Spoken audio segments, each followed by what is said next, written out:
We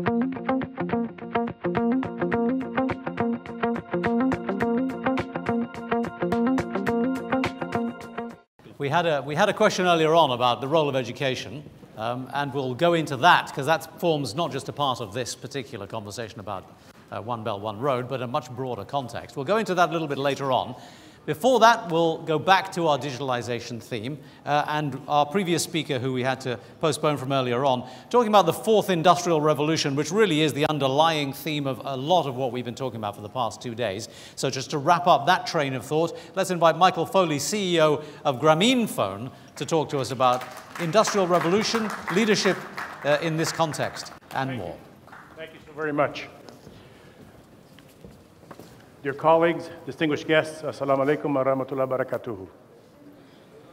It is wonderful to be back in Karachi. It's been far too long, 15 months, and I want to thank Asfar for inviting me here today. But what he did today is, in fact, he asked me not to talk about telecoms. So so what do you want me to talk about? He said, pick something. So something that's been occupying my mind since I moved to Bangladesh is the effects of the fourth industrial revolution on leadership and the decisions that we need to make as leaders and as community of leaders in the next coming years. The changes are profound, and I want to talk on a couple of themes. I want to maybe agree on a brief definition of what this is about, because it means a lot of things. But if you're interested in learning more about the fourth industrial revolution, there is loads of very entertaining material at the World Economic Forum website. It is a theme of interest this year and last year as well, and I think for some time going forward. And here's my concern. It is captured a little bit in a poem by Brian Bilson. He's actually a poet in need of a lot of inspiration because he's written poetry about the fourth industrial revolution. For everything is just so optimized into tyrannical perfection. Thousands of decisions and revisions, all the humdrumness of life outsourced to things much smarter than I, and in its place, an absence. This is a fragment of a poem that's worth looking at, but it talks about how our life is changing and how things are now, some of the things that we do are being done by machines. Things far smarter than I. And what it leaves behind, potentially, is an emptiness, an absence. So this is part philosophy, part policy, part concern, part parent. As I look at the fourth industrial revolution, I am deeply enthusiastic about the things it presents, the promises it makes, the opportunities it creates. I'm also very concerned about how we're going to get there. And as leaders, we have to be enthusiastic, but we have to manage the downside risk.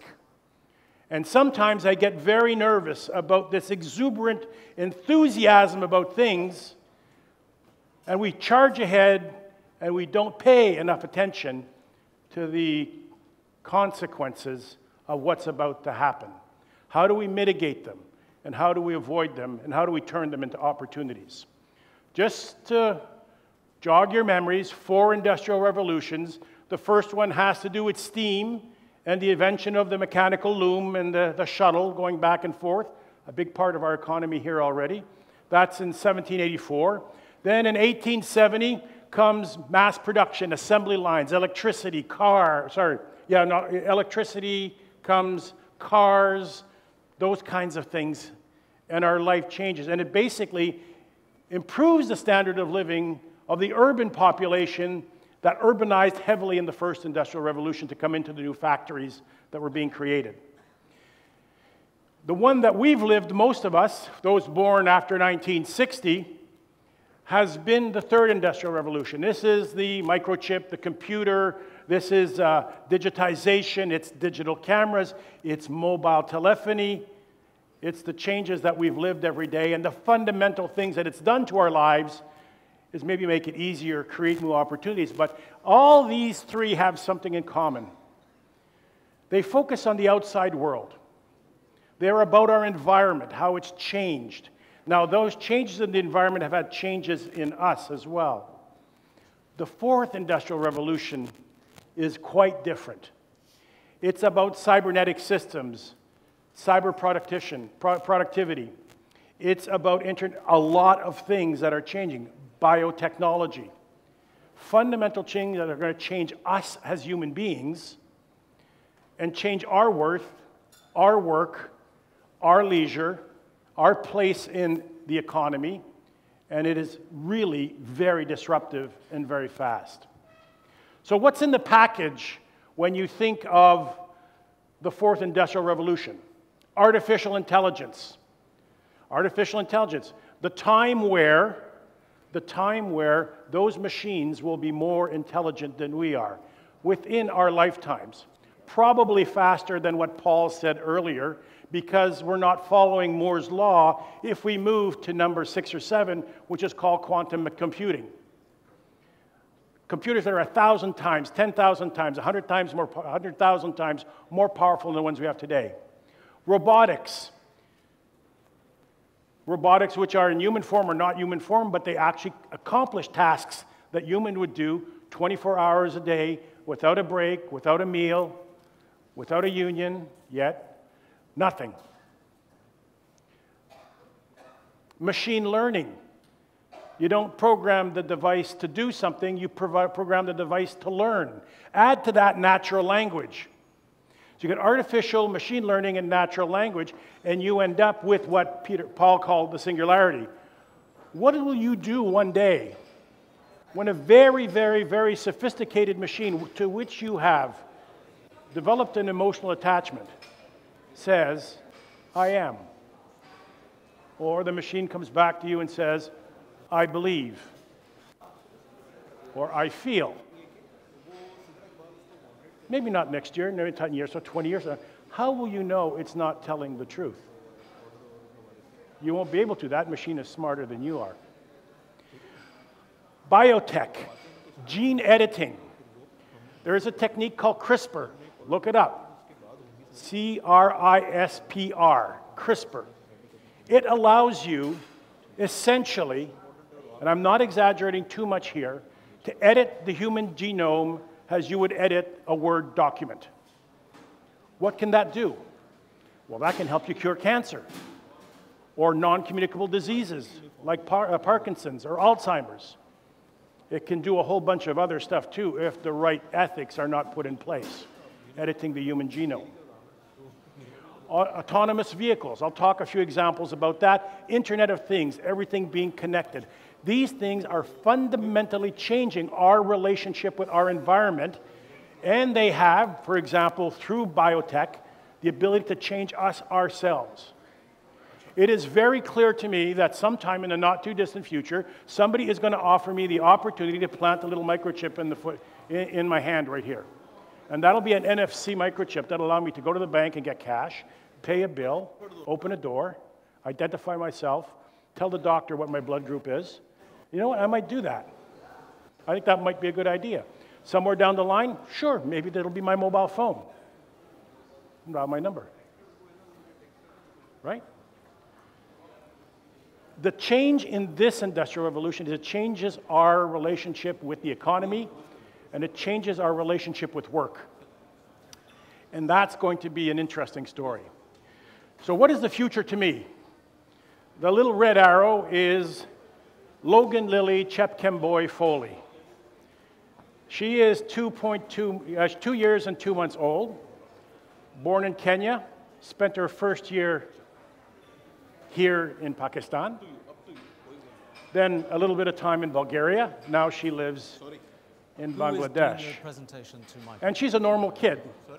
I'm not sure what language she's going to speak, because in this world she's going to go to a French school in Dhaka, but 75% of the kids in the French class that she's going to are Korean.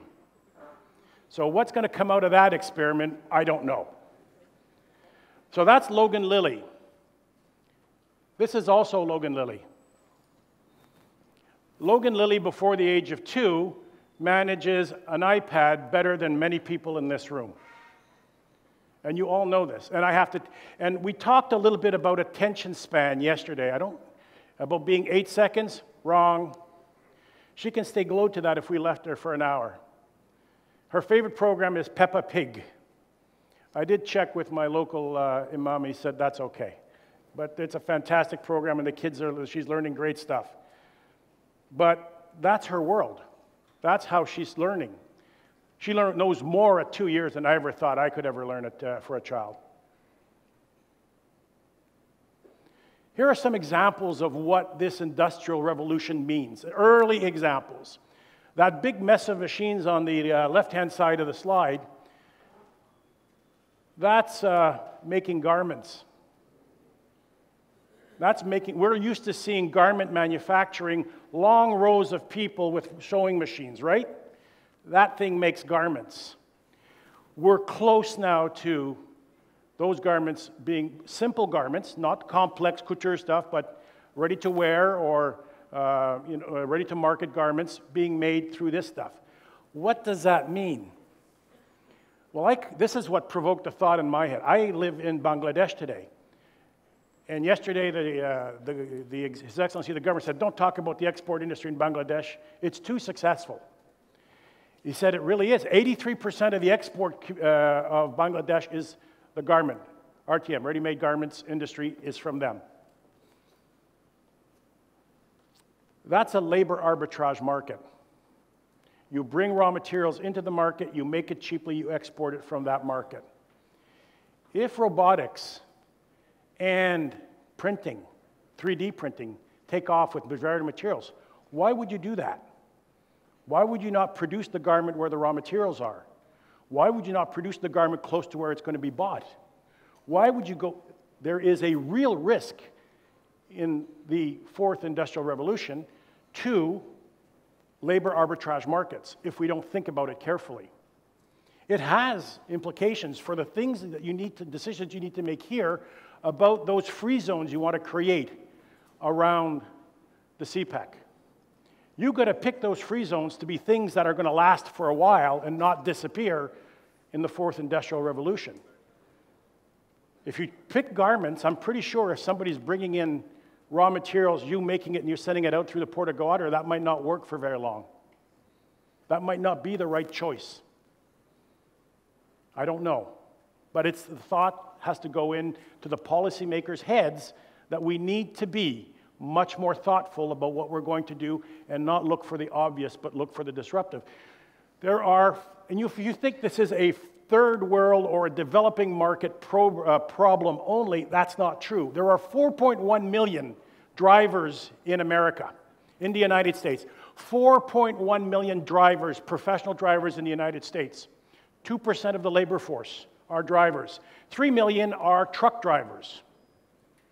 You can already drive a truck from San Francisco to New York on those beautiful highways, the Eisenhower highway system that was created after the Second World War. You can drive a truck right across, no driver. No driver.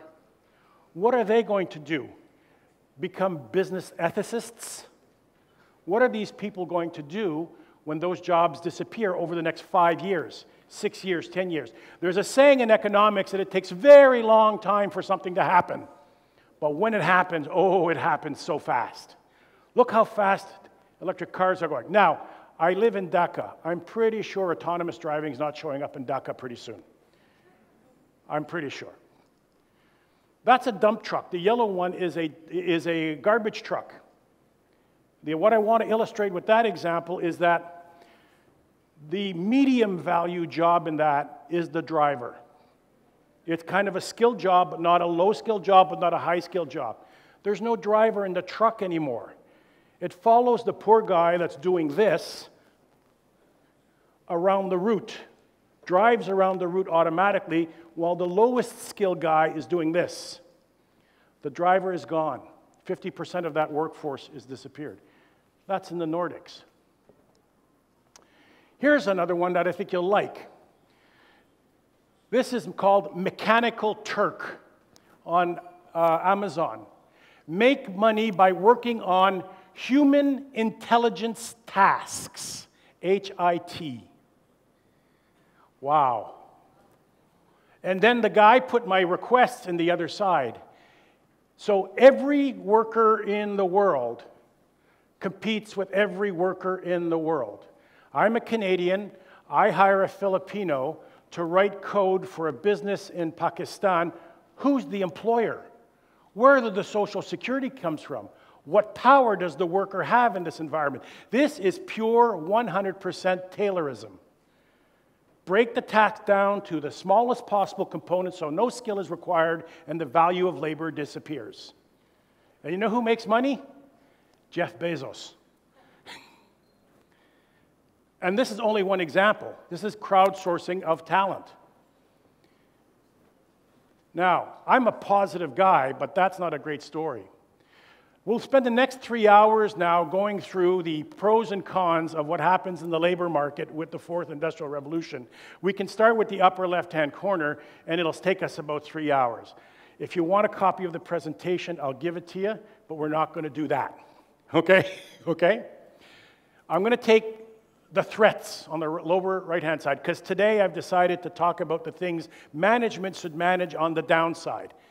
The upside is huge. We all know that.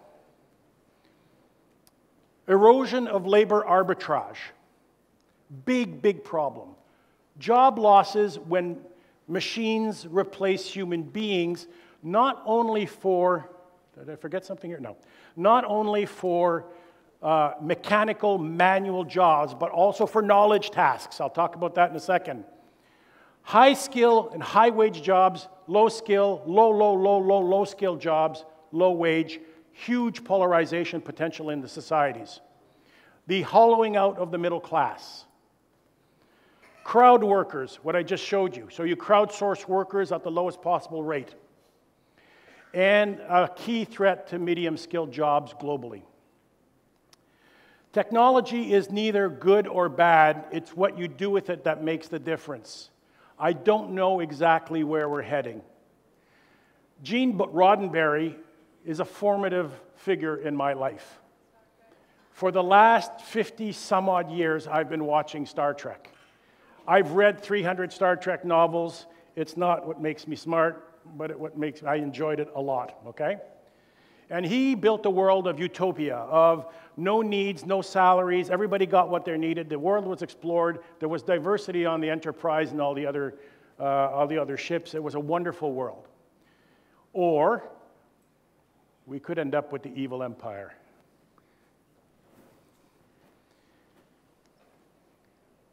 I'm a Star Trek fan. I think we're going in the right direction. But we have to manage the downside. And the downside is important. And it's not just for mechanical jobs. Most ordinary legal jobs can be done through an intelligent agent today. Routine contract work can be done that way. Routine divorce work can be done that way. Most work can be done. We heard today that a dermatologist can be replaced by a good camera and an AI, an artificial intelligence tool. We need to be careful about what we're going to do, and we don't know exactly what the answer is. But where it starts, and where I'll end today, is with governance. One of these areas has fairly good governance, and that area is in biotechnology.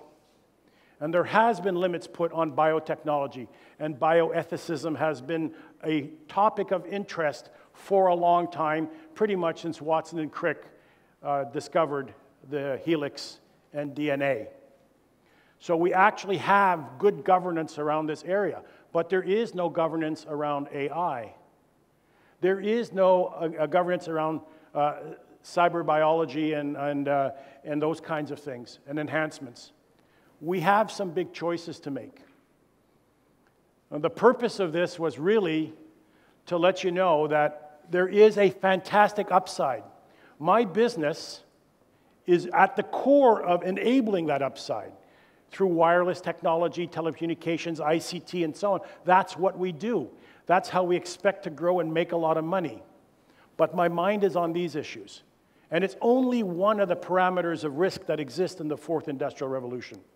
I only talked about risk to labor and risk to dislocation of labor. We don't have all the answers. And I think emerging markets are at particular risk. We need to spend time on it. So we have those big choices that need to be made as leaders and as people who create policy. And if this whole thing makes you feel down, then follow Logan's advice and go get a bit of chocolate ice cream. Thank you. Michael, thank you. You're welcome, Don't sir. go away. Don't go away. Yep. We get to give you a presentation as we do with most, but just thanks for the presentation. Yep. Michael's just basically closed the loop on the digital economy aspect of the past 2 days that we've been talking about. Thank you for that. Do you think they got the message that things are changing? I think things are changing. I think they got the message. The fourth industrial revolution is a term that is actually fairly common now, but a number of people still haven't heard it. Yep. But it sort of defines what we do. But please, can I invite Asfar Hassan to join me on the stage? Is Asfar in the room? And make a presentation, a token of gratitude to Michael for his presentation this morning.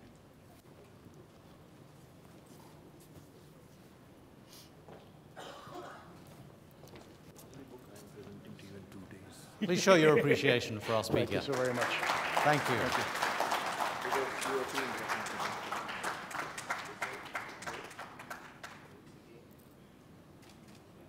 Thank you. Cheers. Yeah. Thank you so much.